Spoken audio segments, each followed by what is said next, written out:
1A3 Soul of Lion episode number. Now we are connecting to 27 number.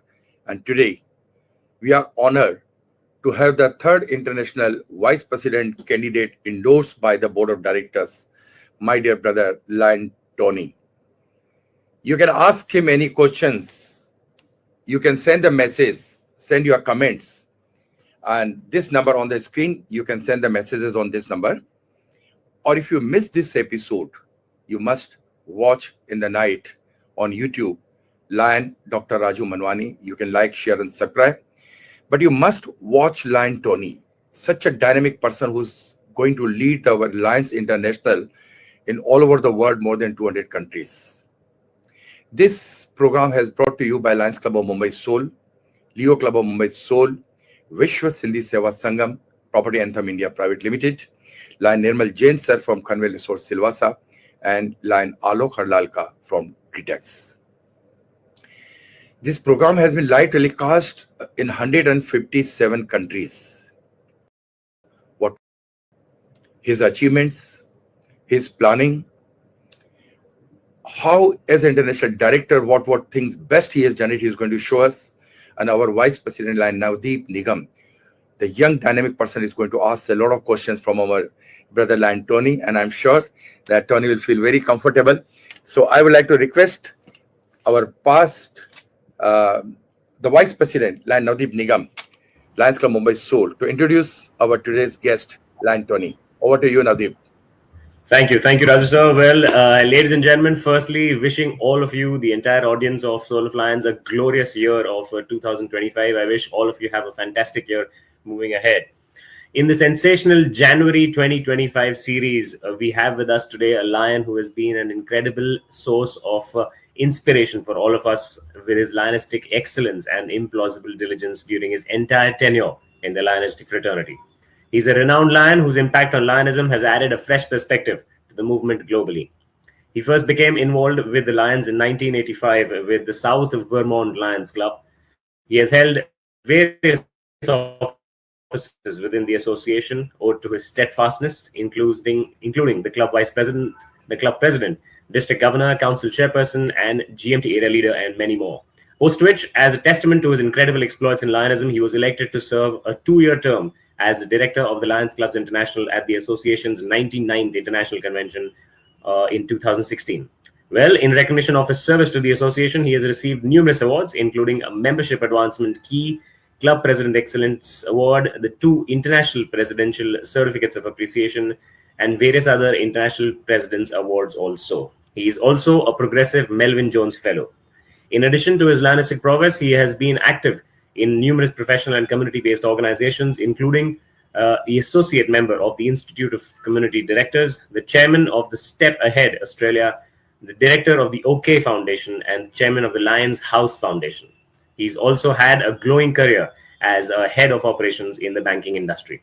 Ladies and gentlemen, an enterprising lion and an absolutely dedicated one to the society. It's a privilege for all of us to call upon the International Director 2016-18, Lion Tony Benbow, sir. Thank you, Lion Navdeep. That's very kind of you, and Dr. Raju too. I'm delighted to be able to join you this evening. This is a great honor for us, Tony, that 13-15 I stepped down and Tony came up for the 16-18 as our international director. Lion Tony is going to speak something, a very fantastically his journey, about his life journey, from where he is, what exactly Navdeep has told us, how he has joined the Lionism, then district governor, then international director. Tony, can we just tell our audience about this, your little life journey, that how you joined the Lionism and you become a governor and the international director and the few achievements being as governor and ID. Over to you. Thank you. Yeah, look, the story goes back for many years when many people ask, how did you join the organisation? My career in service started when I was actually 17 years of age, and I joined Rotaract. And I was there for 10 years. Over that period of time, I got married. My tenure with Rotaract finished because I got too old. And I moved. We bought a home together, my wife and I, and we moved to a new area. And of course, you start to get to meet the neighbours and talk to them. And one of my next door neighbours stuck his head over the fence and said, "Oh, you know, after our discussions, you've been involved in service before. I'm a Lion." He said, "We're looking at starting up a new club in our local area." And he said, "Would you be interested?" And I said, "Yes, sure," because I've, you know, enjoyed my time as a Rotoractor as well. So I went along, and that's 39 plus years ago. I'm still a member of the South Vermont Club. I love it dearly. Our enjoyment and our activities are really strong there. So, you know, over that period of time, I've been very, very fortunate. And I say fortunate because the Lions organisation has given me so many opportunities. You never think that from where you start as a member that you would end up where I am today, but there are the opportunities there. As you know, Navdeep said before, I went through the various roles in the district, became the governor of V1 district at the time. I was honoured then to be elected to be the council chairman of Lions Australia after that. And following that year, then joined a brand new part of our association when we started to form the global membership team. It was brand new in those years. And I became sort of looking after the area of Australia for membership. That continued on. It became involved with membership, leadership and service. And eventually I became the constitutional area leader for GAT, Global Action Team, for our constitutional area here in CA7. Now that area covers Australia, New Zealand, Indonesia, New Caledonia and the islands of the South Pacific. So it's quite a large area geographically. Then, fortunately, I was delighted to be able to be a representative for our area as the director in 2016-18, which was an incredible experience as a director representing not just the Lions of this constitutional area, but as part of our board of directors, looking after the world of Lions. That was an incredible experience between 2016-18. And then, of course, that finished and I continued on back locally, involved with the Global Action Team and with our foundation here in Australia, which is called the Australian Lions Foundation. It's our local equivalent of Lions Clubs International Foundation. Chair of that, Lions House continued, and here we are today talking to you, and that as a candidate looking at becoming a third vice president next year in Orlando. So I've been very fortunate and very lucky, and meeting so many wonderful people along the way. Great, PID, Tony. It was a great opportunity for me to work with the Australian President Barry. I'm sure that maybe the 1 year you were, when he was SAF chairman, even you worked with him. How many presidents from the Australia has given to Lions Club International till now? You've mentioned the only one is past President Barry, and he is an outstanding Lion, a wonderful friend, and we enjoy a lot of time together. But he is the only first president we've ever had. So I have some big shoes to fill eventually going through our roles at executive level. I'm sure, PID, Tony is going to break all the records of President Barry, and we have a full confidence in you. I'm sure about it. Would you like to say something about your better half, Tony, how she's joined this journey with you? Certainly. My wonderful wife, Sue, we've been married for over 40 years. She's been involved with me in Lions over that journey, supporting me all that time. She is a Lion herself now and has been for a number of years.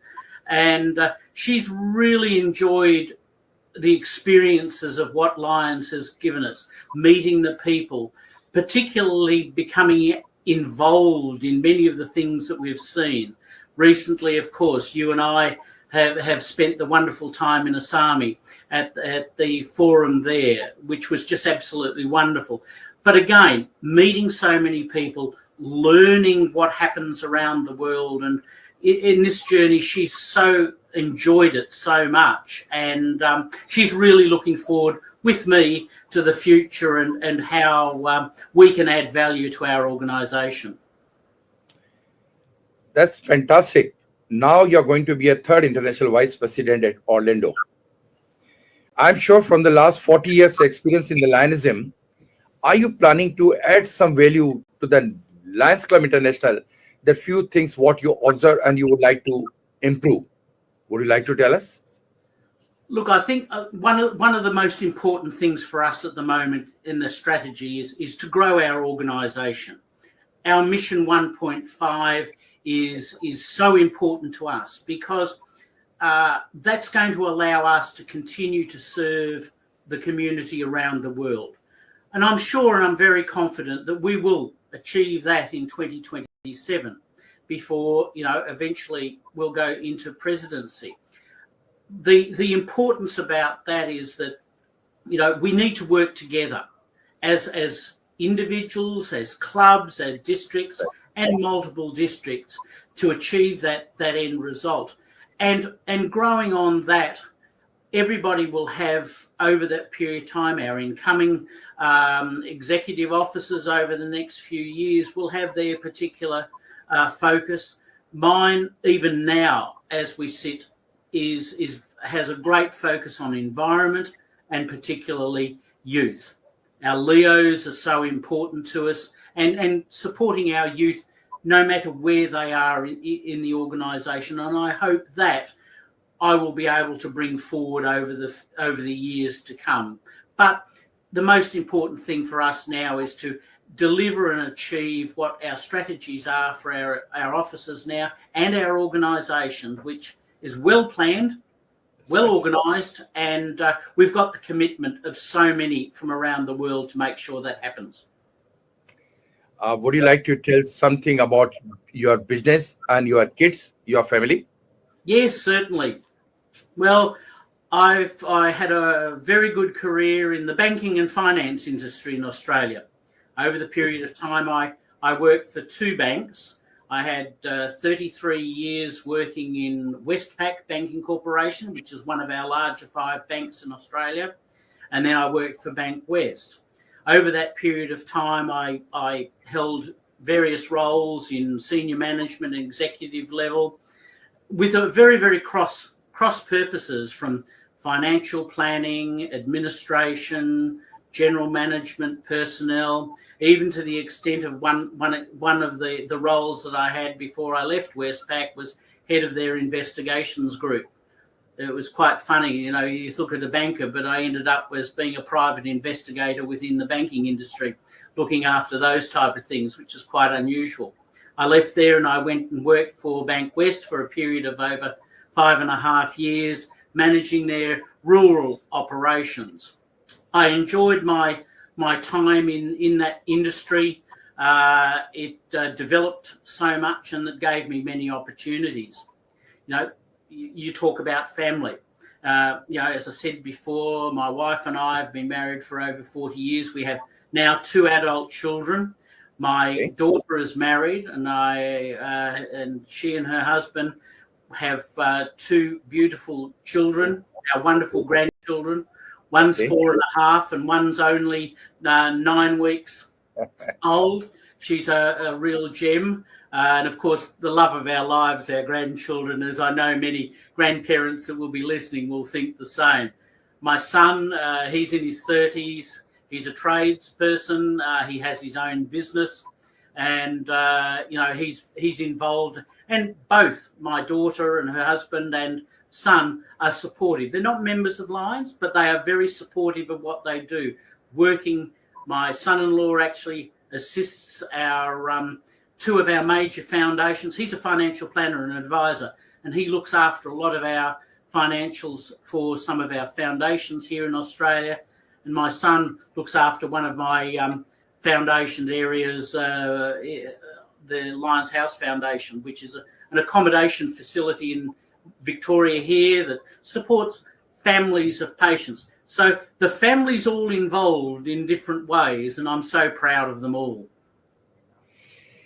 Great. As you know that, Director, our country has 65% young generation working for the progress of our country. Now in Lionism, our Vice President Navdeep Nigam is a Vice President, but being a young man, all kind of the courses he has completed, and he has a lot of queries from the future President of our Lions Club International to ask so many things. So I would like to request my Vice President Navdeep to take over and speak to you few of the good questions. I'm sure you will enjoy with him, and I would like to join you back after some time. So Navdeep, over to you. Thank you. Thank you, Rajendra. Thank you so much for that honor. Firstly, Tony, it's an absolute honor once again hosting you. I happened to come across you and I think pass you a lot of times during the very recently held ISAME forum, but I couldn't get a chance to talk to you as I was in the core committee for the SMILE initiation. But it's fantastic that we have this particular platform. Firstly, I would just like to wish you a very, very happy New Year and to your entire family. And I hope this year goes fantastically for all of you guys. Before we start off, obviously, the best part about talking to you today, I think it's a coincidence, but we start off with the fifth and final cricket test also tomorrow between India and Australia. It's a little bit of banter, and at the same time, it's a fantastic occasion for us to be talking today. So, here we go.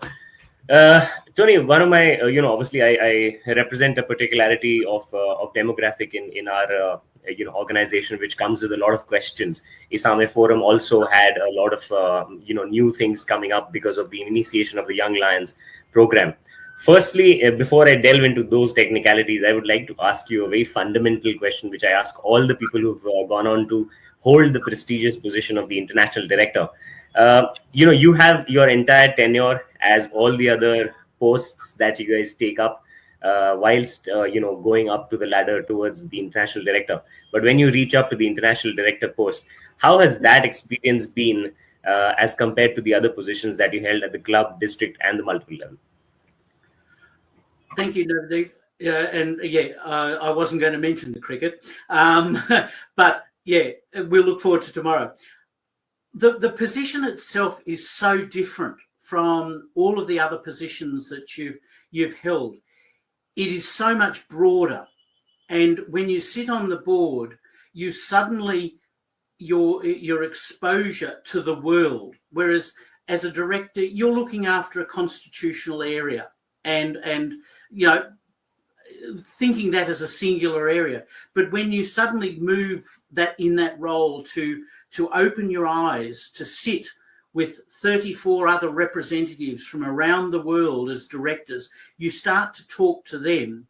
You think about what we really do, how we actually impact the world on what we do. It's an eye-opening experience. And with the opportunities that we had by those 2 years on the board, traveling, visiting different places, participating in service activities that were on, which are so different in every area. What we do here in Australia is so different to what happens in India and the focus there, what happens in OSCE and USA, Canada.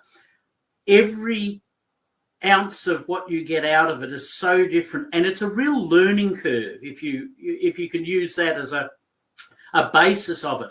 And you soak up that information to be able to then take it back to your own area and say, look what I've seen. Look at this project. Have you ever thought about doing this in our country versus something that you've seen in another area?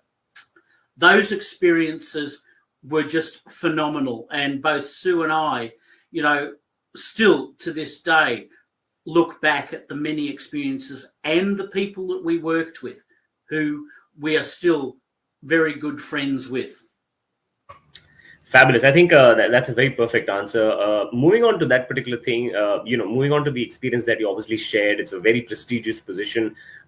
In all fairness, a lot of times when you look at the grassroots Lions, when they see a past international director coming up or an international director coming up, It's all about the aura. It's all about looking at a particular leader who's led constitutional areas, who's represented countries. What my question to you on the follow-up of this particular topic that we are talking about is the accessibility that a normal grassroots lion has to the international directors. Now, I understand that, yes, representing a particular constitutional area is a responsibility in itself, and you guys have your own agendas. But apart from that, how much is the accessibility for a grassroots lion to reach out to an international director who can then probably take up that particular issue or a particular advice from a grassroots lion up to the right top and probably make an implementation with regards to the same? I think communication is one of the most important things, and accessibility should be there at whatever level. I know there are certain protocols in different countries and thereabouts that, if you wanted to raise something, it would have to go through district and then to multiple district before you get to the director. But I've found over the period of time, because of the people that you meet, I get emails from people all around the world, or Facebook posts or messenger messages or WhatsApp asking questions or something like that. That's what I feel is so important, that you are able to respond to them, talk to. Sometimes you can't answer the questions and you might need to go out and find out what that information is. Or sometimes it's them providing you with information about what they're doing. Over this last, 6 to 9 months with traveling around has been incredible, because the exposure that we've had, both Sue and I, to so many different people who we've met, what we've learned, our eyes have opened up too. And that communication is continually happening through the various social medias that we've got. But accessibility is so important. We should not worry about who we need to. We get messages are sent through to our president, our vice presidents and so forth. Now, they get a lot of stuff, but they always get a response down the track. No different if, I was a club president asking a local member versus, where we've sat before. We're all lions together. It's just on some occasions we might have a different role, but we should never forget we're all lions and we treat each other the same way. Absolutely. I think that's a fantastic answer. And I believe all the viewers listening to us today, Lions and Leos alike, it's very important for all of you to take your issues and advices and suggestions right up to the top. The international directors, they are the representatives that we have, and they can obviously help out in making a difference. Moving on, Tony, a very important topic that you obviously mentioned whilst you were talking to PID Raju sir also was about membership. Now, my question is obviously a little relative to the area I belong to, which obviously has a massive amount of population that is infusing inside Lionism now, and has a lot to do with a lot of young population which is getting into the system now, compared to obviously some of the constitutional areas which are different. Although my question to you is, how does a grassroots lion or a club level lion or even a district level lion, and especially I'm talking about lion leaders in these areas, maintain the demographic diversity that is obviously existent? A lot of clubs are there with a lot of tenure, a lot of clubs are there which are very new in being, and so are the members. Now, how does a lion leader cater to both these demographics when it comes to age groups, and at the same time not let it affect the functioning of the club or the district or even at the international?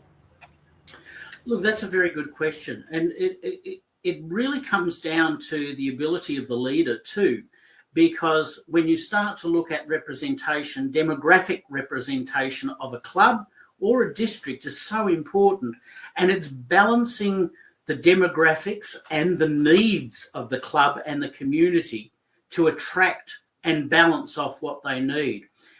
The leaders, no matter what they are, be it at club level, at zone or district level, as they look around, need to be aware of what's happening in their local areas.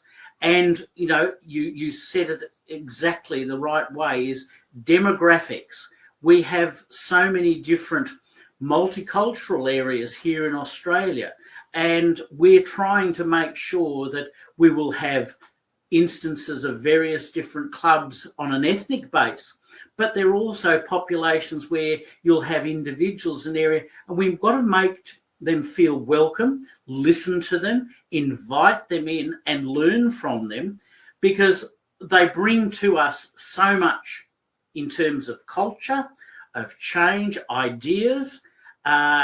Younger lions are so important. And when I say younger lions, I always look at somebody that's 5 minutes younger than I am as a younger lion. But, we're seeing that ideas that we've seen particularly over this last few weeks at the forum, what we were seeing with what ideas are coming out. We need to listen to those at the same time as being prepared on a demographic. But we learn. We've got to learn. We never stop learning. And we've got to make sure that our leaders, our older lions and respected lions too, give everybody that opportunity to become part of this wonderful association. Absolutely. I think very well said. It's extremely important for us to actually have and delve into the perspective of the young lions, obviously, to take the organization forward. One of my very interesting follow-up questions, Tony, was when I held the role of the Leo district chairperson in the last 2 years. My first question, obviously, is a little to know from the past international director, Tony Benbow, about his experience with the Leos. You've had 4 decades into the system. You've seen the entire fraternity evolve. You've seen a lot of things go by from, the analog age, if I may say so, to the digital age in today's day and age.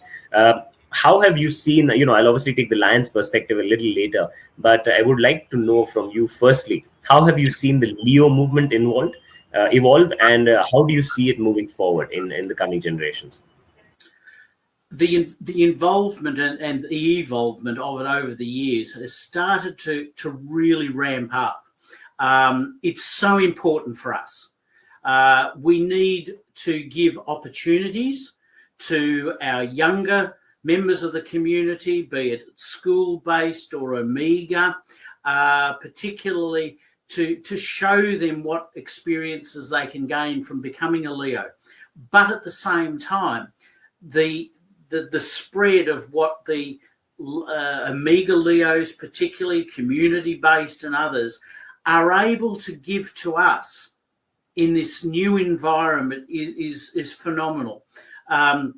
Attending a number of the Leo forums that I've done over the years, and even in the days when I was a director, I ended up going to one of the local Leo forums. It was a live-in one with Omegas for a couple of days in one of our states. And just to participate with them, they have no barriers. They have no qualms. They are a group. They work together. They learn together. If we can transcribe a lot of that into what we do, we won't have the problems of what we do in various areas. We've got to encourage them. We've got to work with them, encourage them to grow, and really get involved with ourselves. We can learn from our Leos. I'm hopeful that, as we progress through, that, the focus that I'll have and participation in our Leo movement will increase as well. It's a real soft spot for me, and I enjoy their company. I learn from them, and our recent experiences was no different. That they make you feel so welcome. They treat you as an equal, and that's so important. Even though you might have a different job or thereabouts, you learn from them, you participate. They appreciate that as well. And we've got to show that in return and involve them. Absolutely. I think beautifully spoken about the Leos. And I'm very happy to hear that an upcoming leader also has the same perspectives about Leos and their growth in the best possible manner. Tony, a follow-up question with regards to this. Now, me being a data guy, I had obviously some questions that I put forward to the SAME Forum whilst my tenure of Leo District Chairperson was going on. Now, one of the major reasons for me to do that was because I come from a constitutional area which has 81% of Omega Leos, as compared to, say, in Australia, which has I think around the amount of population that Australia has is around 45 to 50% when it comes to Omega Leos, or rather even less than that, I guess 34%, compared to the United States, which is 6% of Omega Leos. Now, when I say these statistics, why are they startlingly important is because the Leos that are actually in the constitutional area 6 or even 4 or even 5, which have a majority of Omega clubs, have an understanding of Leos and also a comprising of Leos which are all working population. They've just finished off with their studies. They are all tax-paying individuals. They are young leaders who are basically even entrepreneurs in today's day and age, India being one of those countries leading up to this particular scale of entrepreneurship, and people getting into the scalability of entrepreneurship at the age of 22 to 25. My question to ask this particular breakup from the Islamic Forum was that, do you think there is a need to understand the constitutional beings as well as the designing of the curriculums for Leos from various ranges across the world in a particularity pertaining to the population that they have? If someone has a very hefty understanding of Omega clubs in terms of existence, as India does, or CA6 has in terms of 81%, compared to the United States of having 6%. How do you think Lions International would be best in terms of catering to this kind of diversity that is obviously existed? Look, you're very right. I think we need to be a little bit selective in terms of our approaches.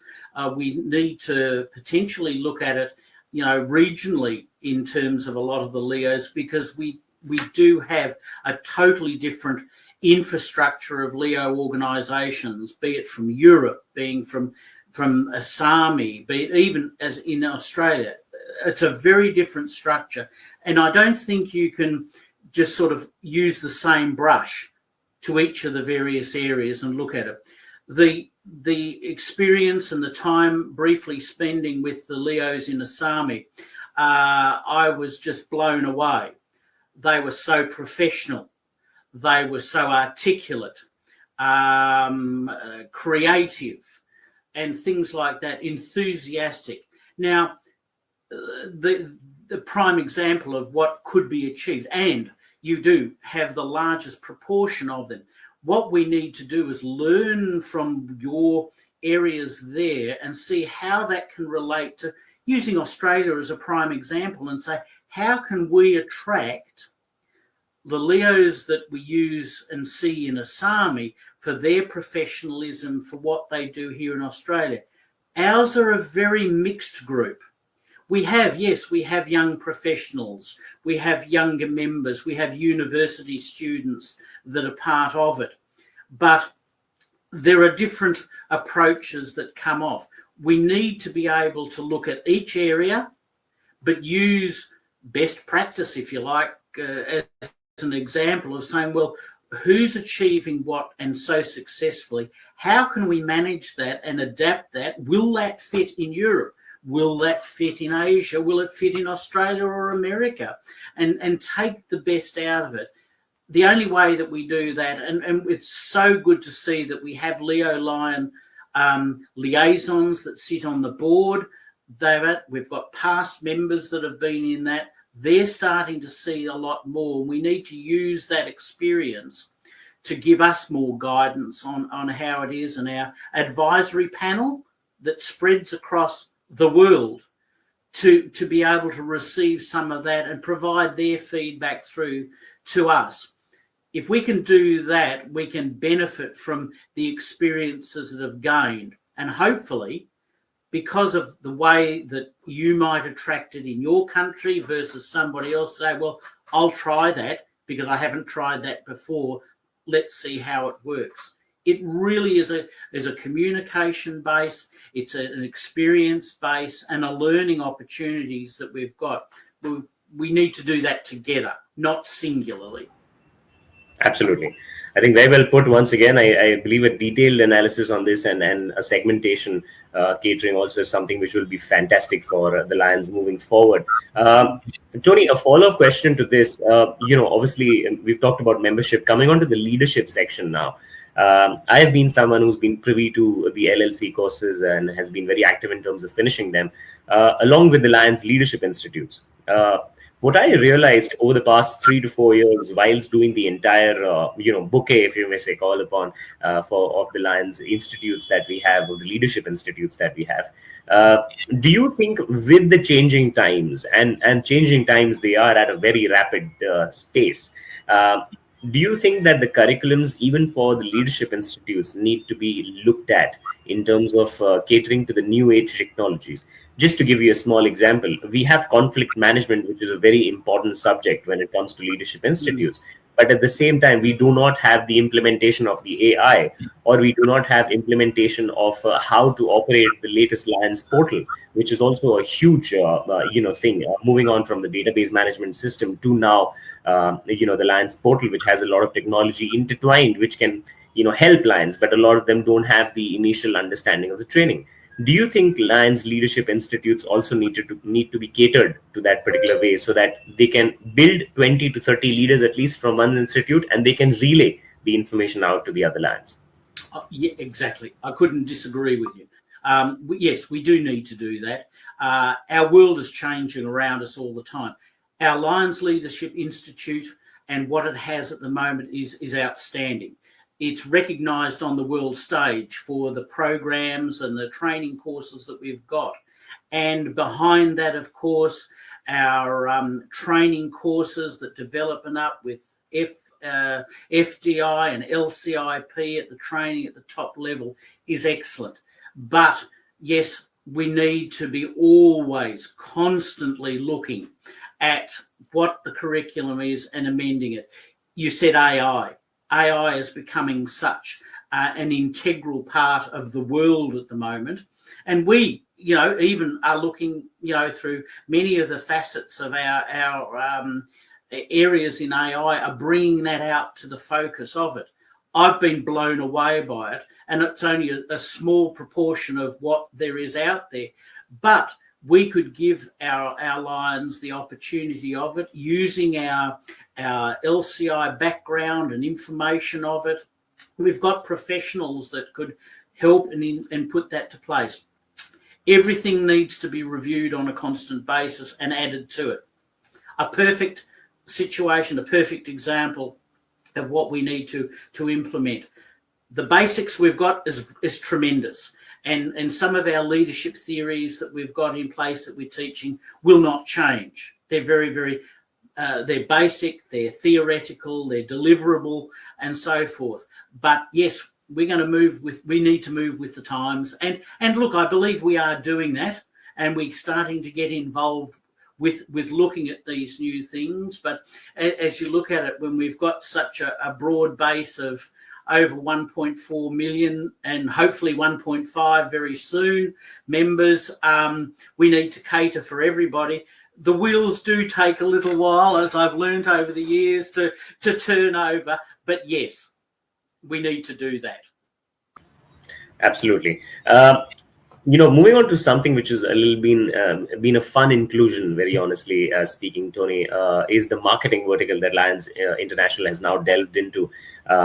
Something which has been going on very heavily on other fronts, but Lions International has very recently taken on the marketing vertical also. Now, what I wanted to know from you, obviously, firstly, the perspective of including the marketing vertical and encouraging all the clubs around the world to kind of market their activities, or to make people aware that we are there to help if and when required. Your perspective on that. And secondly, how potent do you think the marketing vertical will prove in terms of catering to the concept of 1.5 that Lions International has been very heavily focusing upon? Well, when you start to talk about marketing, it's one thing that's it for me is very, very important. And we can do things at the national level, we can do it at the international level. But really, when you get down to it, the most important marketing that happens at the club level. Because if somebody's going to want to join the Lions organisation, they're going to join it at the club level because of what a club does. It's local involvement, and it's in community, its participation, and how they present itself. And we really need to encourage at the club level as a first to really show what they are doing locally, which will bring that on board. At the national level, we know that our organisations will provide regular social and media updates, what's happening at more of a global level, as we do at the international level. And we do it very, very well. But we've got to grow that from the grassroots club level to build that up. And you know, as we say, that's adding on to that next question that you said about 1.5 is when somebody's going to join us, they're going to join us because of what somebody's doing at that club level and saying, hey, I saw you were doing this out here because you either had a Facebook post, you had an Instagram, you had a signage out there, or you had a radio interview or something like that, telling the community what you were doing. Hey, I've got an interest about that. Can I get involved? Now, not always will they become instantly a member, and we've learnt that from the past. But once they get involved and they see what we do, they enjoy the camaraderie and the friendships of the Lions members while they're doing something, then it sort of triggers that little bit more, hey, I want to be involved. That's where it's got to start. That's where it's got to grow from, I believe. And that will be the success of 1.5. It'll happen at the club level, and it'll happen because they're out in the community, standing on the rooftops yelling, I'm a lion, look at what we're doing, come and join us, come and participate. But it comes back to service. If we get them involved in service, service will drive membership. Absolutely. I think that's a fantastic answer to that. And I believe just a follow-up question on what you just answered. You talk about service. Obviously, it's the core of our organization. It's something that all of us have been known for more than 100 years now. What my question to you, Tony, was how important is it for us to, as Lions, of course, to liaise with the local, the state, and the central governments, respectively, for all the constitutional areas, to kind of drive our projects also? Now, why I asked that question is way back around 25 years ago, there have been major drives or campaigns with regards to polio vaccines or with regards to chickenpox vaccines and stuff, and even the eye operations. India, for that matter of fact, has had Lions being recognized only because they belonged to a fraternity which did a lot of eye operations, and it was a need of the hour. Now, all of these were basically somehow or the other liaised with the central government authorities or local government authorities, which gave them a bump up on their own. My question to you is, how important is this for us to do this? And how much do you think the Lions International should advocate this understanding of liaising with the local governments to bring more visibility to the organization? Look, yeah, it is so important, and it doesn't matter at what level. Every country has a different structure in their governmental structure. Using Australia, we have local government, we have state government, and we have federal. We have Lions members at all of those levels.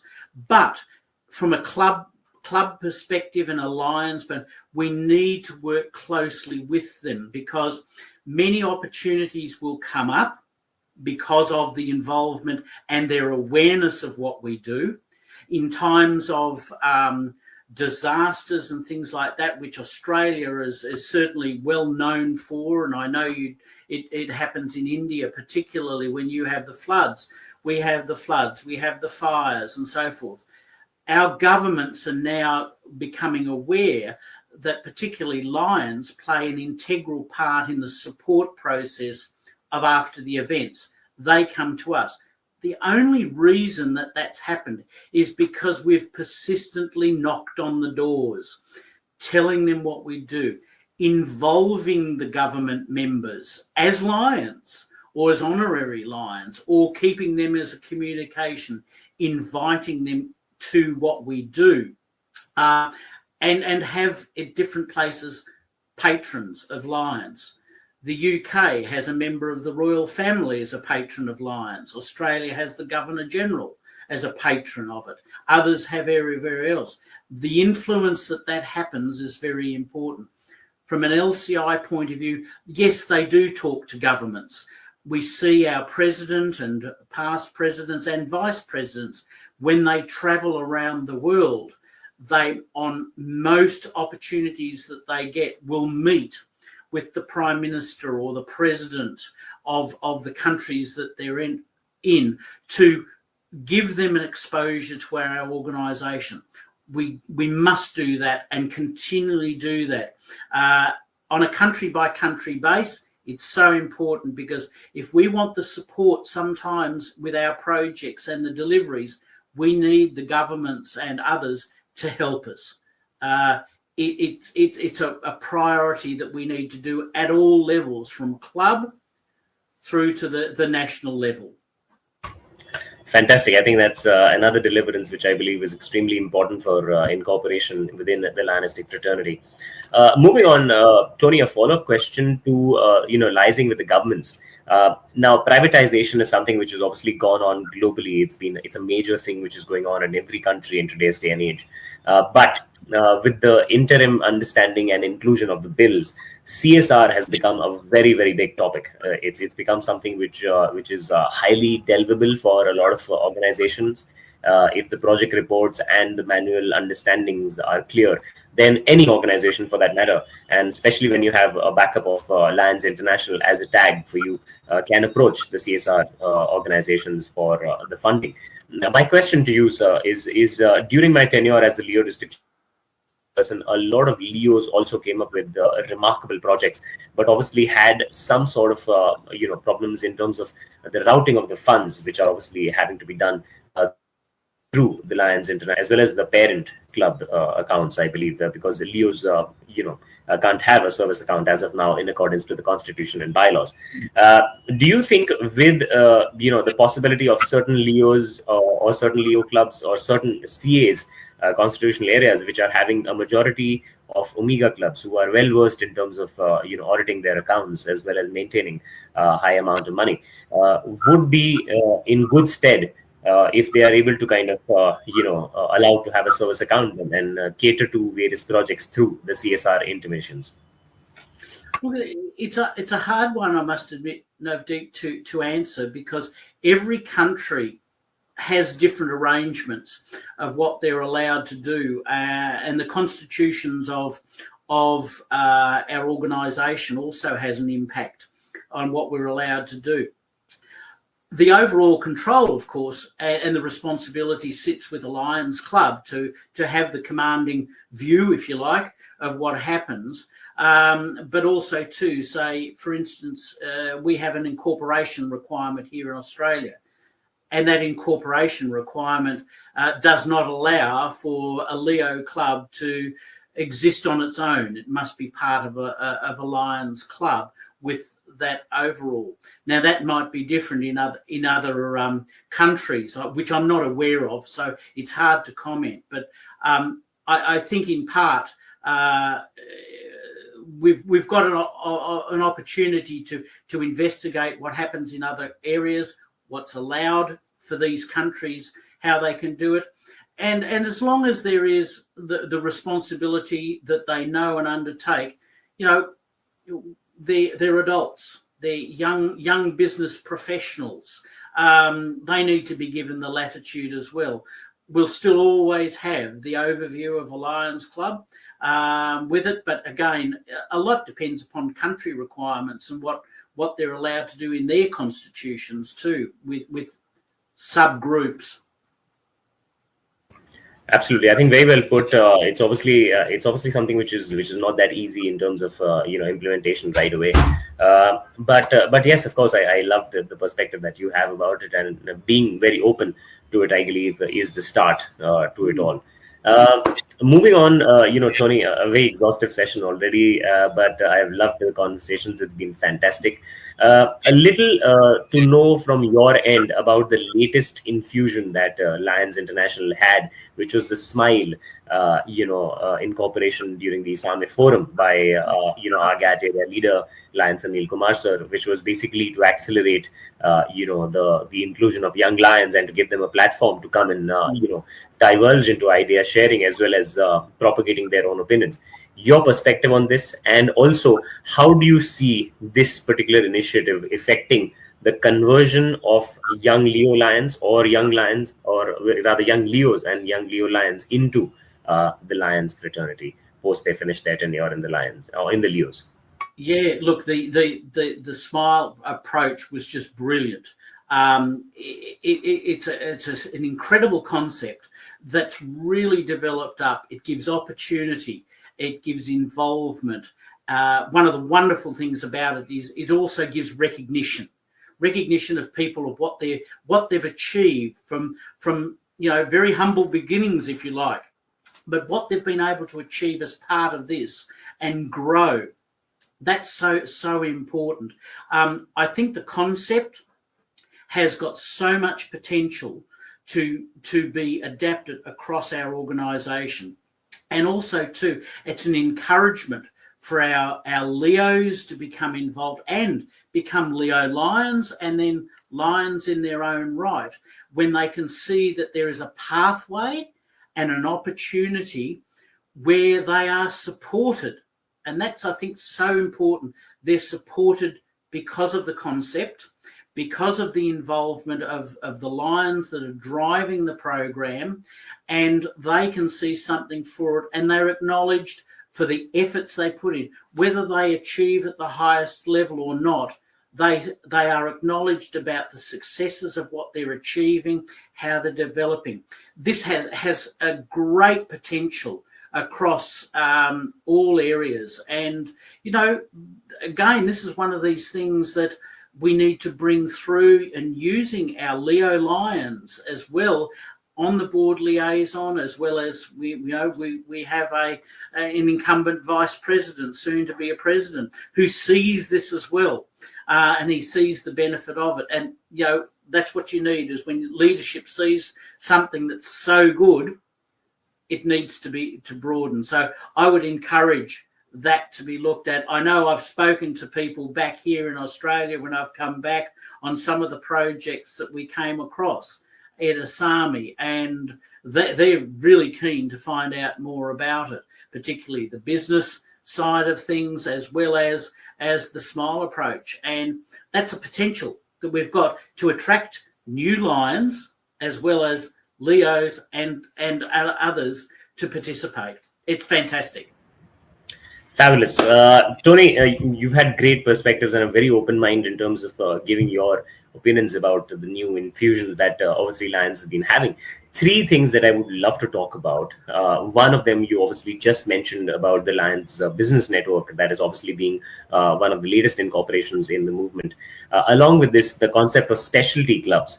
And also, lastly, the concept of Leo Lions, which has come up.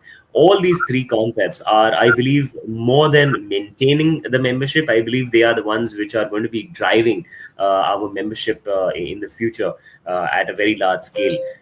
Your perspective on all three of them, and how do you see these initiatives affecting and impacting Lions International on a whole, sir? Well, the business concept was the first time that I'd come across that. And talking to a number of the individuals that are involved with it, the potential of that is incredible. That's one of the ones that I've mentioned back here in Australia, that what we'd seen here. And we've sort of thought, how could we use that as a catalyst to help us grow our membership by offering not just Lions membership, but business opportunity as well. The concept is great. I need to find out more about it because we've started the interest. Again, it's another opportunity. Specialty clubs have taken off around the world. There's no doubt about it. And here in Australia, without us boasting about it too, we were doing a lot of this in the earlier stages, but not as we called it specialty clubs. We were just using it as a concept club.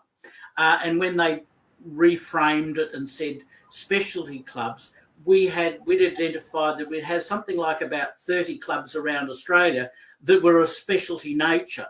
But that's going to be very, very important, because that will bring together the community, smaller groups in community that can participate and be part of Lions. They have a beautiful infrastructure about our organisation. They have a security mechanism because of what we can offer them. They also have opportunities that they wouldn't normally have had. That will grow. And then finally, Leo Lions. That opportunity is boundless. Attracting, supporting them, showing the opportunities and giving them the opportunities that Lions have with our institutes, our learning, at district level, involving them to start with and guiding them through. These are our futures, and these people are going to show us, as we mentioned before, they're tech savvy. They've come up with a different lifestyle background. We will use them. We will learn from them. They will make us the organisation that we have in the future. We've just got to encourage that all the way through. How did you find, Tony, that my young Lion member from India is talking to you with so many questions?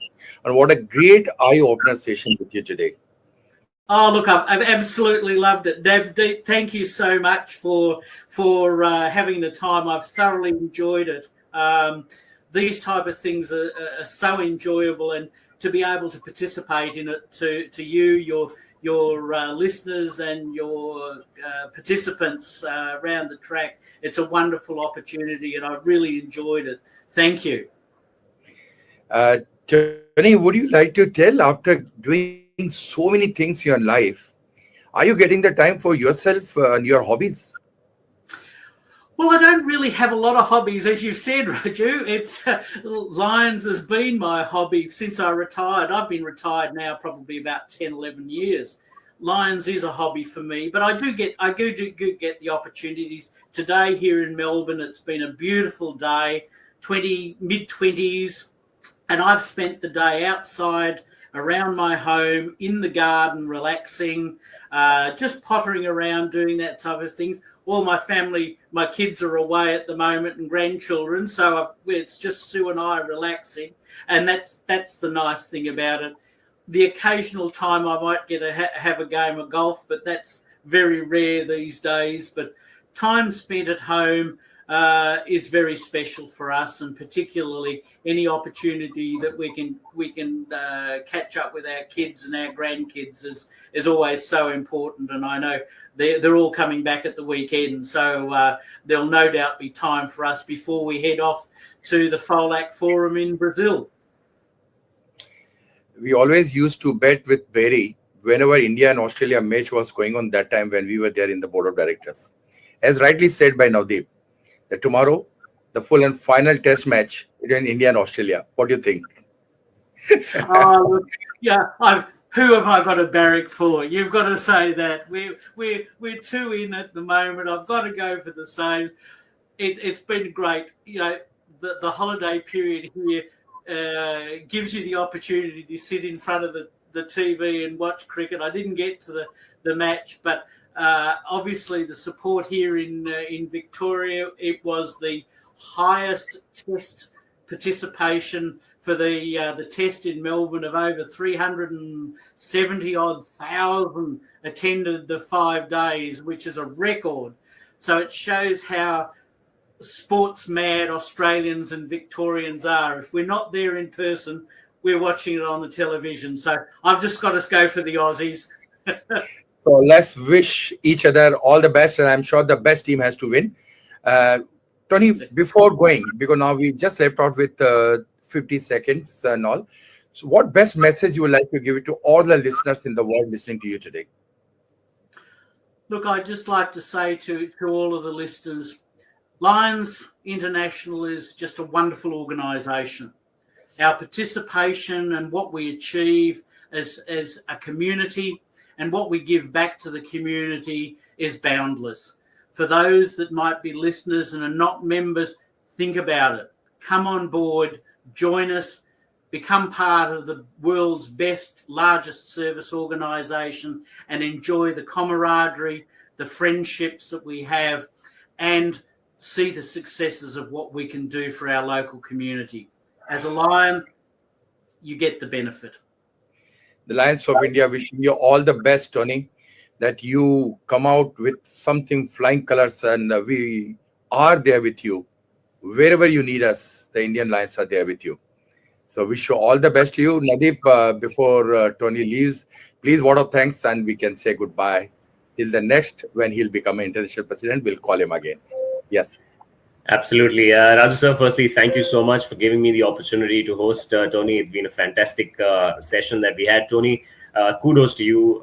Every single question that you addressed with such mastery and such understanding was truly an eye-opener for me. Also, it's something that I always would cherish as one of the best interviews that I've actually held, even after having more than 500 guests on this particular show. So thank you so much for this. And in the words of Indian banter, I guess we'll be obviously rooting for the baggy blue tomorrow instead of the baggy green. Let's see how it all turns out. All the best to you, and again, thank you so much for coming on the show. Thank you very much. Thank you very much, brother Tony. Thank you all, and God bless.